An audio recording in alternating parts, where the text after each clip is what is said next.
আপনারা সকলে জানেন যে সংসদের ভিতরে পবিত্র কোরআনকে নিজেদের মন মতো করে ব্যাখ্যা করতেছে সরকারি দল।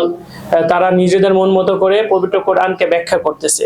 আসলে এটা কতটুকু যুক্তিযুক্ত সেটা আমরা আলোচনা করব, এবং একজন মুসলমান হিসেবে পবিত্র কোরআন আল কোরআনকে নিজেদের মন মতো করে ব্যাখ্যা করা এটা সত্যি খুবই লজ্জার এবং নিন্দনীয় একটি কাজ, এটি গর্হিত একটি কাজ। এটার জন্য তীব্র নিন্দা জানাচ্ছি যে পবিত্র কোরআনকে যারা নিজেদের মন মতো করে ব্যাখ্যা করে, নিজেদের মন গড়া ব্যাখ্যা করে, নিজেদের কর্মকাণ্ডকে অন্যের উপরে চাপিয়ে দিতে গিয়ে পবিত্র কোরআনকে নিজেদের মতো করে ব্যাখ্যা করে, আমরা এটার তীব্র নিন্দা জানাই এবং এটার প্রতিবাদও করি। তো এই বিষয়ে পবিত্র কোরআনে কি বলা হয়েছে আমরা সংক্ষিপ্তভাবে জানবো, এবং পবিত্র হাদিসেও কি বলা হয়েছে সেটি নিয়েও ইনশাআল্লাহ আলোচনা করব। তো আমরা সর্বপ্রথম যাচ্ছি, যে ব্যক্তি কোরআনকে নিজের মন মতো ব্যাখ্যা করে, দলিল গোপন করে, প্রসঙ্গ বাদ দিয়ে আয়াত উদ্ধৃতি করে বা আল্লাহর কালামের অর্থ বিকৃত করে, তার ব্যাপারে কোরআনে বলা হয়েছে ওয়া আন তাকুলু আলাল্লাহি মা লা তা'লামুন, আল্লাহ সম্পর্কে জ্ঞান ছাড়া কথা বলো না। অর্থাৎ এখানে বলা হয়েছে যে তুমি আল্লাহ সম্পর্কে না জেনে তুমি কোনো কথা বলো না। যেমন লা ইন শাকারতুম লা আযীদান্নাকুম ওয়া লা ইন কাফারতুম ইন্না আযাবি লাশাদীদ। এই আয়াতে আল্লাহ পাক যে উদ্দেশ্য নিয়েছে সেই উদ্দেশ্য ছাড়া যদি তোমরা অন্য কোনো কথা বলো, অন্য কিছু বলো, তাহলে সেটাই তো মন গড়া ব্যাখ্যা হয়ে যাবে।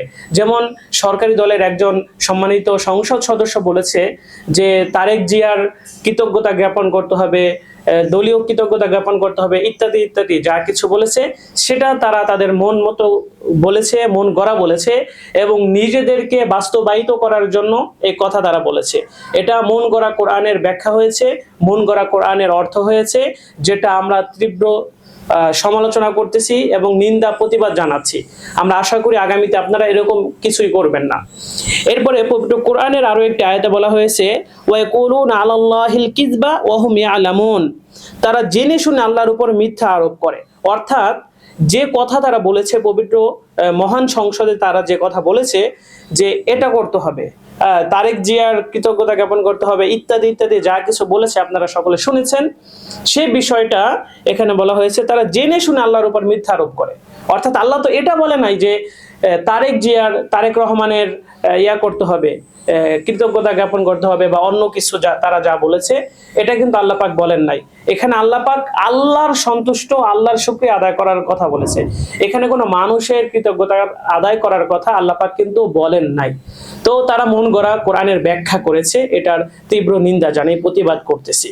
এরপরে হাদিসের ভিতরে বলা হয়েছে মান ক্বালা ফিল কুরআনি বিগাইরি ইলমিন ফালিয়াতাবাওয়া মাকআদাহু মিনান নার, যে ব্যক্তি জ্ঞান ছাড়া কোরআন সম্পর্কে কথা বলে সে যেন জাহান্নামে নিজের আসন প্রস্তুত করে নেয়।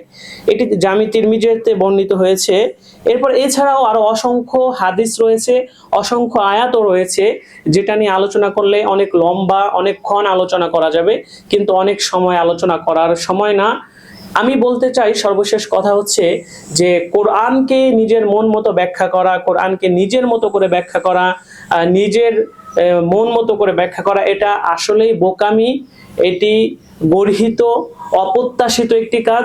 আমরা এই অপ্রত্যাশিত কাজ জাতীয় সংসদ, যেখানে জাতির নীতি নির্ধারণ করা হয়, এরকম একটি মহান জায়গায় আমরা চাই না যে আমাদের পবিত্র আল কোরআনের অপব্যাখ্যা করা হোক, পবিত্র কোরআনকে মন মতো করে ব্যাখ্যা করা হোক।